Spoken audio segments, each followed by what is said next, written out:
Assalamualaikum warahmatullahi wabarakatuh. Apa kabar adik-adik semuanya? Semoga selalu dalam keadaan sehat dan semoga selalu dalam lindungan Allah Subhanahu wa taala. Perkenalkan, nama kakak Umi Hayati dari mahasiswi UIN Antasari Banjarmasin, jurusan Pendidikan Agama Islam, konsentrasi Akidah Akhlak, yang sementara waktu kakak akan menggantikan mata pelajaran Akidah Akhlak. Sebelum kita mulai pembelajaran pada hari ini, alangkah baiknya kita bersama-sama membacakan basmalah. Bismillahirrahmanirrahim. Semoga apa yang nantinya kita pelajari bisa bermanfaat dan mendapatkan berkah dari Allah Subhanahu wa taala.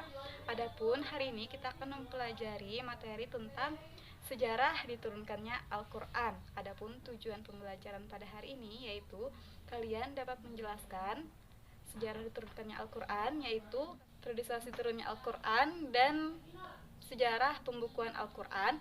Yang kedua, kalian dapat menjelaskan pengertian dan hakikat Al-Qur'an. Kita masuki materi yang pertama, yaitu sejarah diturunkannya Al-Qur'an. Al-Qur'an diturunkan kepada Nabi Muhammad SAW melalui malaikat Jibril yang turun secara mutawatir atau berangsur-angsur. Jadi Al-Qur'an ini turunnya tidak langsung satu kitab, namun diturunkan secara berangsur-angsur dari ayat per ayat, surah per surah. Wahyu pertama yang turun yaitu ketika Nabi sedang bertahanus di Gua Hira, yaitu Quran surah Al-Alaq ayat 1 sampai 5. Dan wahyu terakhir yang diterima Nabi yaitu ketika Nabi sedang melaksanakan haji wada. Haji wada ini ialah haji perpisahan. Nah, adapun nama para sahabat yang mencatat atau yang diperintahkan oleh Nabi untuk mencatat wahyu yaitu ada Khulafaur Rasyidin, yaitu Abu Bakar As-Siddiq, Umar bin Khattab, Utsman bin Affan, Ali bin Abi Thalib, Muawiyah, Zaid bin Sabit, Ubay bin Ka'ab, dan Thabit bin Qais. Nah, para sahabat tadi mencatatnya di pelepah kurma, di atas batu, di atas kayu, dan di atas tulang unta. Nah, selanjutnya yang pertama kita akan pelajari mengenai periodisasi turunnya Al-Qur'an. Nah, mengenai periodisasi turunnya Al-Qur'an ini, ulum Al-Qur'an membagi menjadi dua, yaitu yang pertama periodisasi sebelum hijrah dan periodisasi sesudah hijrah. Nah, yang pertama yaitu periodisasi sebelum hijrah disebut juga dengan periodisasi Makkiyah, yaitu ayat Al-Qur'an atau surah yang turun ketika Nabi masih berada di kota Makkiyah sebelum Nabi hijrah. Nah, itu dinamakan dengan periodisasi Makkiyah. Adapun jumlah surah yang turun yaitu 86 surah selama 9 tahun 5 bulan. Adapun wahyu pertama yang turun yaitu Quran surah Al-Alaq ayat 1 sampai 5, yaitu ketika Nabi sedang melaksanakan berkhulwat atau bertahanus di Gua Hira. Yang kedua yaitu periodisasi Madaniyah. Nah, periodisasi Madaniyah ini yaitu ayat atau surah yang turun ketika Nabi sudah melaksanakan hijrah ke kota Madinah. Nah, jadi disebut dengan periodisasi Madaniyah atau periodisasi Madinah. Jumlah surah yang turun yaitu 28 surah, sekitar 5 tahun 5 bulan. Nah, wahyu terakhir yang diterima Nabi yaitu Quran surah Al-Maidah ayat 3. Nah, selanjutnya kita akan mempelajari mengenai sejarah pembukuan Al-Qur'an.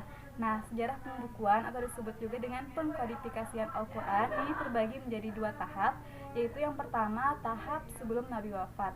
Nah, pada tahap ini ayat atau surah yang turun pada Nabi itu dicatat, yaitu para sahabat tadi mencatatnya di pelepah kurma, di atas batu, di atas kayu. Nah, wahyu yang turun kepada Nabi itu dicatat oleh para sahabat agar tidak musnah, karena wahyu yang diterima Nabi itu jumlah Al-Qur'annya itu turunnya tidak langsung satu kitab, namun dari ayat per ayat, surah per surah. Jadi agar tidak hilang, makanya Nabi itu merintahkan kepada para sahabat untuk mencatat wahyu tersebut.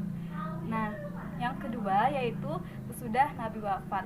Nah, jadi pembukuan Al-Qur'an sudah Nabi wafat ini, Ali bin Abi Thalib itu sudah Nabi wafat tinggal di rumah Rasulullah untuk mengumpulkan wahyu atau Al-Qur'an yang sudah dicatat tadi, yang di atas batu, di atas kayu itu dikumpulkan menjadi satu mushaf. Nah, belum genap 6 bulan Ali bin Abi Thalib ini sudah merampungkan atau menyelesaikan dalam penyusunan Al-Qur'an tadi dalam satu mushaf. Nah, jadi sesudah Nabi wafat itu 1 tahun, terjadilah perang, yaitu perang Yamamah. Nah, di dalam perang tersebut gugur 70 orang qurra. Qurra ini ialah orang yang memelihara dan menjaga Al-Quran. Selanjutnya, pembahasan kita yang kedua yaitu mengenai pengertian dan hakikat Al-Quran.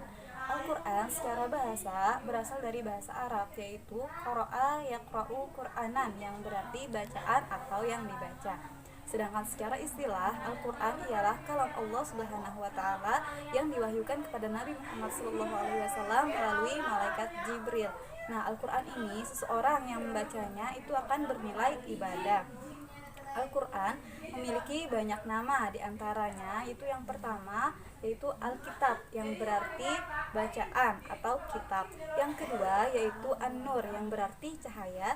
Yang ketiga yaitu Al-Furqan, yang berarti pembeda. Yang keempat yaitu Al-Huda, yang berarti petunjuk. Yang kelima yaitu Al-Bainah, yang berarti keterangan. Nah, Al-Quran ini selain yang disebutkan tadi juga memiliki nama yaitu Asy-Syifa, yang berarti penyembuh atau obat. Nah, mungkin itu saja yang dapat kita pelajari pada hari ini. Adapun kesimpulan pembelajaran kita pada hari ini yaitu sejarah diturunkannya Al-Quran diturunkan selama 23 tahun, yaitu 22 tahun, 2 bulan, 22 hari melalui malaikat Jibril. Adapun wahyu pertama yaitu Quran surah Al-Alaq ayat 1-5 dan wahyu terakhir yaitu Quran surah Al-Maidah ayat 3. Adapun periodisasi turunnya Al-Quran yaitu terbagi menjadi 2, periodisasi Makkiyah dan periodisasi Madaniyah. Selanjutnya yaitu mengenai pembukuan Al-Quran itu terbagi menjadi 2 tahap juga, yaitu sebelum Nabi wafat dan sesudah Nabi wafat. Terus pengertian Al-Quran. Al-Quran berarti kalam Allah Subhanahu wa Ta'ala yang diwahyukan kepada Nabi Muhammad SAW melalui malaikat Jibril. Dan Al-Quran ini memiliki banyak nama. Nah, itu pembelajaran kita pada hari ini. Semoga apa yang kita pelajari bisa bermanfaat. Maka mohon maaf apabila ada salah. Kata akhiri, wabillahi taufiq wal hidayah. Wassalamualaikum warahmatullahi wabarakatuh.